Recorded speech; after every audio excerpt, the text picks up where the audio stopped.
This part of the lesson will deal with how the aeroplane's landing distance can actually be calculated. All aeroplanes will have either a pilot operating handbook or an aeroplane flight manual. The purpose of these manuals is to show not only how to operate the aeroplane, but also to detail the aeroplane's performance. Shown on screen is an example of the landing performance information. The example graph we will use is figure 2.4 on page 10 of section 2 in CAP 698. Always take a look at the associated conditions first, paying particular attention to the power and flap settings as shown here. Also notice that this graph assumes a runway which is paved, level and dry. If the runway conditions required for a given calculation are different, corrections will need to be made to the values that this graph will give. We saw these correction factors earlier. Notice this box here, which highlights the screen height speed for different weights. You may recall that the regulatory speed at the landing screen height is called VREF, and for a Class B single-engine aeroplane it had to be no less than 1.3 times the stall speed in the landing configuration, 1.3 VSO.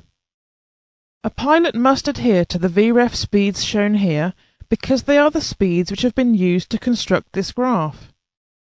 If a pilot were to deviate from these speeds, the required aircraft performance would not be achieved. Having looked at the various bits of information associated with the graph, let's now examine the graph itself. The left-hand carpet of the graph involves the variations in temperature and pressure altitude.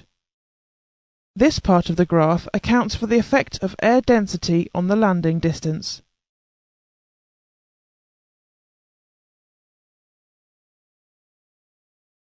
In the example, we will assume a temperature of 5 degrees Celsius at a given airfield, situated 4,000 feet above mean sea level. To use the graph then, move upwards from 5 degrees Celsius until you have reached the 4,000 feet pressure altitude line. Then move right until you meet the reference line, shown here. The next variable is mass. In our example, let us assume a mass of 3,400 pounds. From the reference line, we must move down using the sloping guidelines until we reach 3,400 pounds, as shown here. From this point, we go horizontally to the right until the next reference line. The next variable is wind. In our example, we will assume a 10-knot headwind. Notice, though, that the slopes of the headwind and tailwind lines are different. We therefore recognise that the 150% tailwind and 50% headwind rules that you learnt about in the General Principles for Landing lesson have already been applied. Travel down the headwind line until you reach 10 knots headwind, and then move horizontally right once more, up to the last reference line. Remember that the landing starts at the 50-foot screen height, so from this point on the graph we must move more up the guidelines to the end. The landing distance in our example then is approximately 1,350 feet from the 50-foot screen to the full stop. The landing roll, in other words the ground section of the landing, is just 860 feet. Let us now assume that the runway has a grass surface and that the grass is wet. Remember that both these variables cause an increase in the landing distance. Since the graph assumes a paved dry runway, we will have to make a correction to the landing distance for the different conditions. You may recall that grass increases the landing distance by 15%, or by a factor of 1.15, and a wet surface also increases the landing distance by 15%, or by a factor of 1.15. Our calculated landing distance is 1,350 feet. But correcting it for grass means we need to multiply this by 1.15 and again by 1.15 because the grass is wet. This now makes the landing distance 1,785.375 feet. Let us now assume the runway has a downslope of 1%.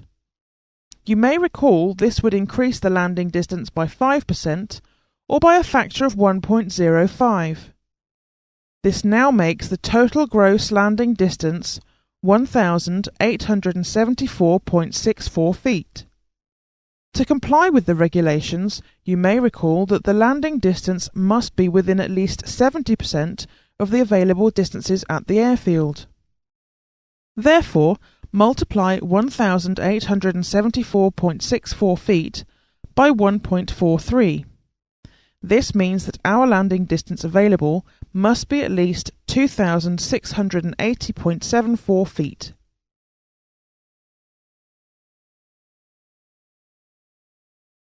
Hopefully, you are now able to work through the landing graphs for Class B single-engine aeroplanes and make the corrections to the graph for any conditions that are not accounted for by the manufacturer.